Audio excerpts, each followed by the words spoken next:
Hello, Packers fans. Welcome into PackersNews.com. I'm Kassidy Hill here from Lambeau Field, where we are about 51 minutes from kickoff for the Packers home opener versus the New Orleans Saints.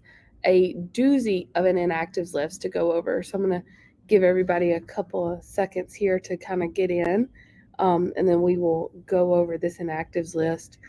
But yeah, Jordan Love going to be without a lot of his playmakers today, really on both sides of the ball. Christian Watson, Aaron Jones, both inactive. David Bakhtiari and Elton Jenkins as well. Those two we sort of figured would be the case.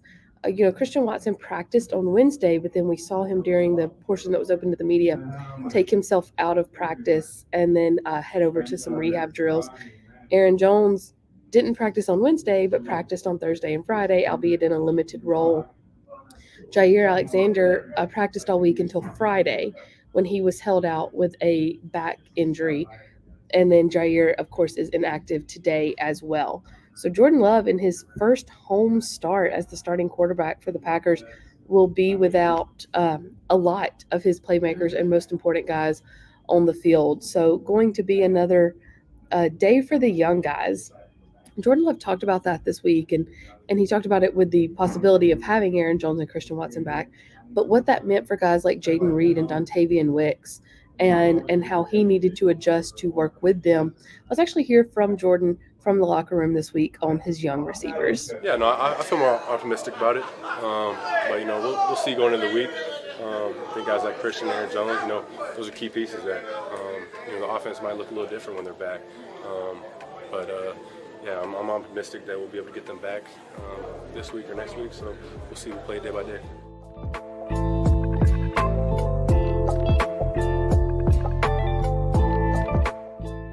The playmaker Aaron Jones is, I think everybody on offense feels a lot more comfortable just knowing that that's the guy we can get the ball to, and he's going to make people miss, and he's an explosive player, and that's the guy you're trying to get the ball to. So I think everyone on offense feels good having him out there.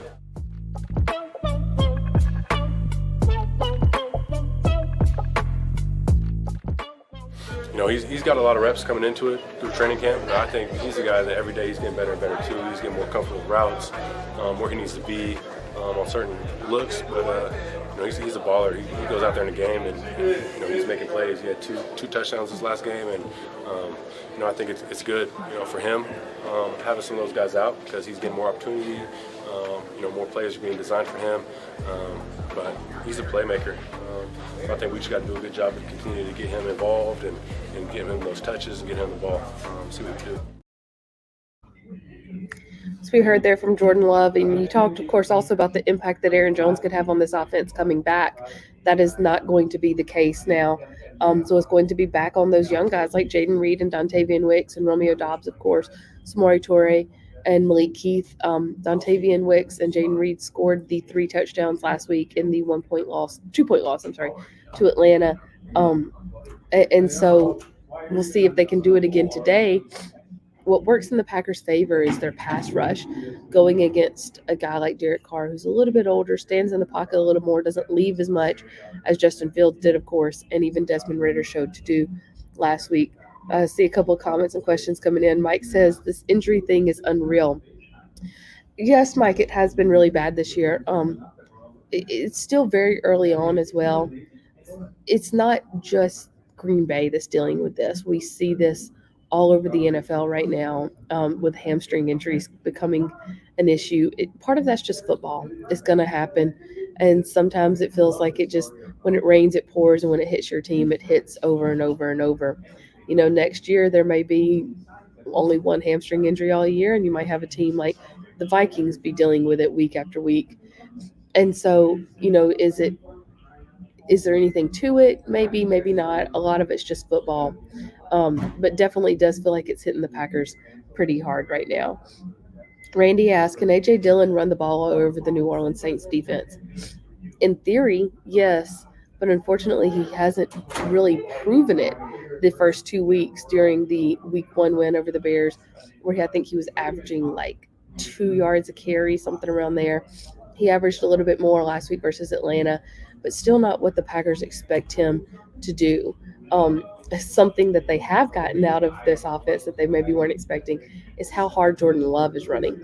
He's always been mobile, but he's also now showing himself to be incredibly, incredibly willing. He talked about that this week and his willingness to run hard and lower his shoulder on a guy. Let's hear from Jordan on that now.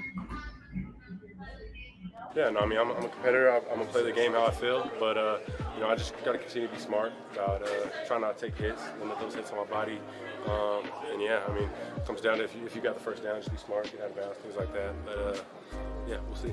Not mouthy. I think it's just competitive. It's what happens in the game. Something happened on that play where I got hit in the face, and I didn't really like it, so I was just letting him hear it. But yeah, it's just the way the game goes. It's a competitive game.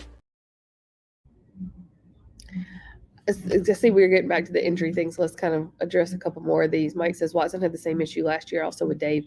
Yes, and part of that is as Spoon has my coworker Spoon says, um, Watson's a very tight guy. It's what makes him so fast, but it's what also can cause these hamstrings. That's something that guys have to learn as they get older how to deal with their speed, so to speak. Um, but it's a risk reward. You might have him on the field and he's going to be able to outrun everyone. It might also cause him to pull a hamstring. Um, it is sort of the balance approach you take there, or the risk reward you take there with someone who can outrun everyone when he is on the field. Of course, that means you might not always have him, and that's what you have to decide: is it worth it? Same with Dave. When Bakhtiari is on the field, he's still one of the best left tackles in football. It's just a matter of you don't know week to week if you're going to have him. Um, he's towards the end of his career. I wouldn't be surprised if Watson sort of figures this out. Matt asked, does Tyreek Hill have hamstring issues? Yes, all fast guys have hamstring issues. It's a matter of learning how to work with it, and also, Watson's a little bit taller, a little bit lankier. It makes him a little bit just more susceptible, maybe. I would need to check that, but everybody's built a little different. I know it feels like it's hitting only the Packers, but it's not. If you look around the league, other teams you have a lot of guys this week that have been put on injury reports with hamstring issues. Robert asked, is our key to victory more on our defense today? Yes, I would say it is, especially without Aaron Jones and Christian Watson. And so, you have a defense that has been very, very good with their pass rush, and you're facing a quarterback that's going to stand in the pocket, that won't move around as much, and that is without his top two running backs.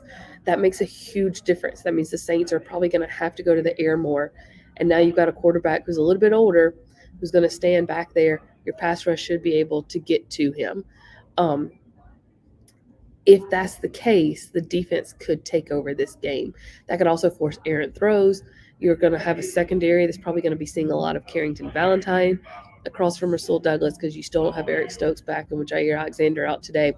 You want to force Derek Carr into some of those errant throws. Maybe you've got a chance for tips and overthrows. That's the key to interceptions. And so if you can get after Derek Carr quickly, you can really, really take over this game on defense today. And that's going to be the key with Jordan Love not having Aaron Jones or Christian Watson on the field yet again today. Let's see if we've got a couple more questions in here. Kevin says, get rid of the training staff as well as Barry. Again, we don't necessarily know what all is going into these hamstring things, and it could just be the time of the year, the heat that can cause a lot of these things. It's not just necessarily one thing. For as much as we say though, and as much as I just said that this game could be taken over by the defense, and I believe it can, a lot is still going to have to fall on this offense, and specifically Jordan Love in his first start at Lambeau Field. Through the first 2 weeks, despite the Packers being 1-1, Jordan Love actually leads the league in passer rating. And he also leads the league in touchdown to interception ratio. He is tied for the most touchdowns in the league with Kirk Cousins at 6. Or that was before week 3 started with Thursday night.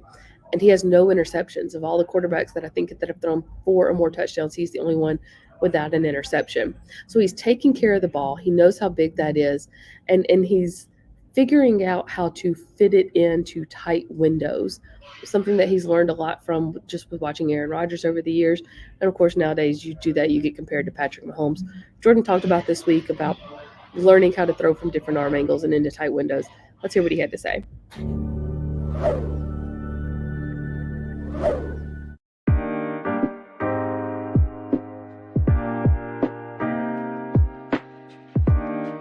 I mean, that's just how it is. Some plays, you got to adjust your arm angle to get, balls around D linemen. They got their arms up, and just try and find those windows. And it's not always, going from one arm slot, but you just got to be able to change it up. And I think that's a part of my game that I can do, and I'm comfortable doing.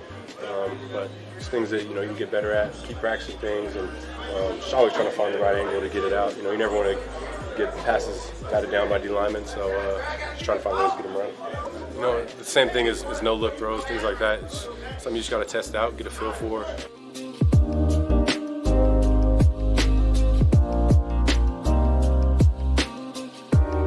I think he does a lot of really cool things in his game, and that's something that I'm at the end of the day, I'm gonna play my game.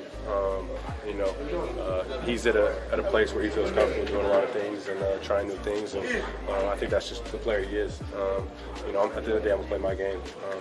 I feel like I can do a lot of things, arm angles, different things like that, but at the same time, you gotta weigh, when it comes to no look passes and things like that, you gotta take into account what the situation is and how comfortable you feel doing that.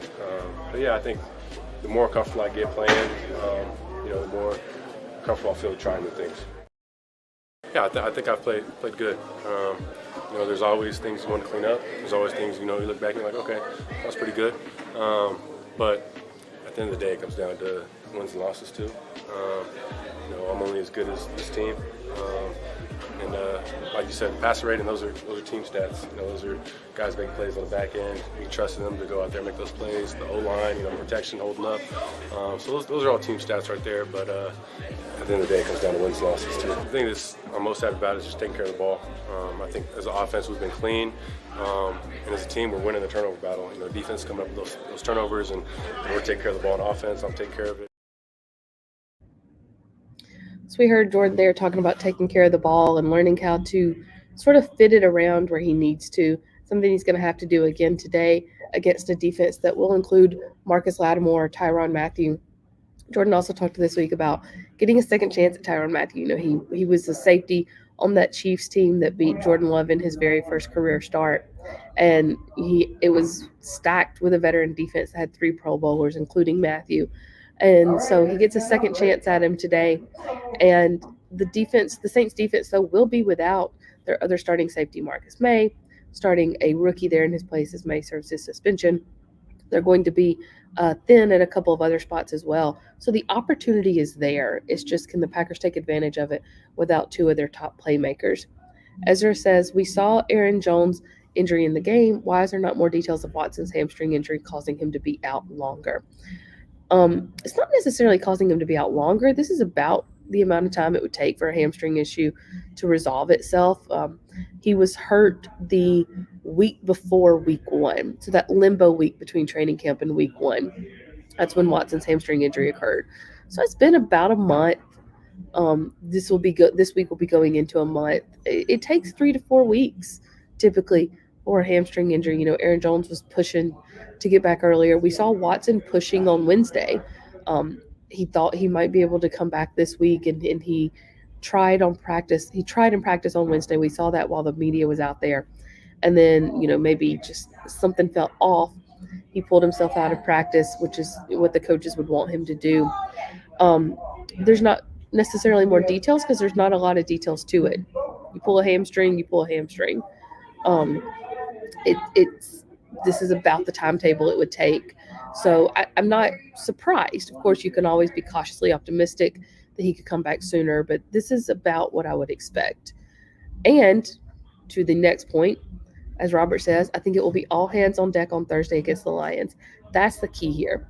When it comes down, every game's important, but when it comes down to it, this Thursday's game is more important than today's game. Today is an NFC game. You want to win that matchup. You want to win every game, but especially an NFC game. But Thursday Thursday's an NFC North game. You've already got a win in the division. You have a chance to get a second one on Thursday. If you're the Packers, do you want to put Christian Watson and Aaron Jones out there today when they may be at, 85, 86%, but not 100 yet, and risk pushing them back down, having something, since they're not fully 100% yet, risk causing something that could knock them back down to a couple more weeks of an injury recovery. Whereas instead, you could wait and have them on Thursday at 100% in a division game. I think that definitely factors into the decision as well. We are about 30 minutes here from kickoff, so we're going to go ahead and get ready to sign off here. Thank you all for your questions. Tom Silverstein will be starting his live blog here just any minute, so make sure to follow along for that with the game as well. We will have full wrap up coverage for you on PackersNews.com after the game, and of course, full coverage throughout the game as well. So stay tuned for that. We will have a new episode of the Green 19 podcast for you after the game as well. Thanks so much, guys. We'll see you